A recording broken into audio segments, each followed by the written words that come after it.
Ну, отже, а хто судді, хто будуть судді, хто буде відрізняти фейки від нефейків, свідому кампанію, спрямовану на зміну громадської думки від, скажімо, оціночних суджень або що?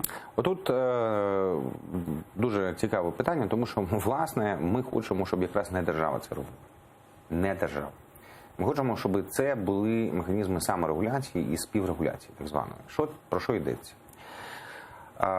У нас є спільноти. Є Національна спілка журналістів, є інші організації, які об'єднують журналістів. Є, ну, в принципі, вони займаються зараз не тим, але є там індустріальний комітет телевізійний, є індустріальний комітет радійний. Варто було би залучити ці організації, і ми, в принципі, так і хочемо, до того, щоб вони самі визначали, які стандарти роботи журналіста. Щоб вони самі видавали прес-карти, які є прикладом, підставою для того, щоб журналіст акредитувався у державних органах. Ну, наприклад. Якщо журналіст не відповідає у своїй роботі тим стандартам, які не держава визначила, а журналістська спільнота, то у нього відкликається така прес-карта. І тоді він не має права, прикладом, висвітлювати там державну політику, роботу державних органів. Ну, це як приклад, можливо, там і інші там відмовляють в акредитації таким людям, які розповсюджують спотворену інформацію, неправдиву інформацію, але це визначає не держава. Так, це перше, що стосується журналістів. Що стосується медіа, теж, щоб це визначали самі медіа і самі спільноти. Так? Як представники індустрії, так і представники, так би мовити, творчих або там робочих колективів, так? Самі журналісти. Яка має бути редакційна політика? Ми кажемо там окремо стандарти журналістики, окремо редакційна політика. Значить, які стандарти? Як мають бути вибудовані, значить, стосунки між менеджментом, власниками і колективами? І вони кажуть, от тут відповідає, тут не відповідає.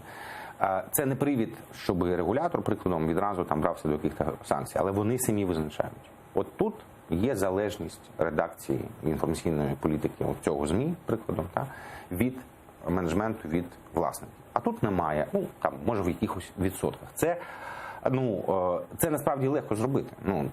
Це було б бажання. Можна сказати, це редакційна політика, це наше бачення. У самих спільнот. Знову таки, я що головне хочу підкреслити, не держава це має робити. Далі, що стосується дезінформації, фейків, маніпуляцій і так далі. Тут взагалі значно більше вже зроблено, тому що є неурядові абсолютно організації, громадські агенції, які самі роблять моніторинг, які самі кажуть, отут були фейки, отут було стільки-то неправдивої інформації, ніякого відношення до держави взагалі не мають. Що наразі відбувається?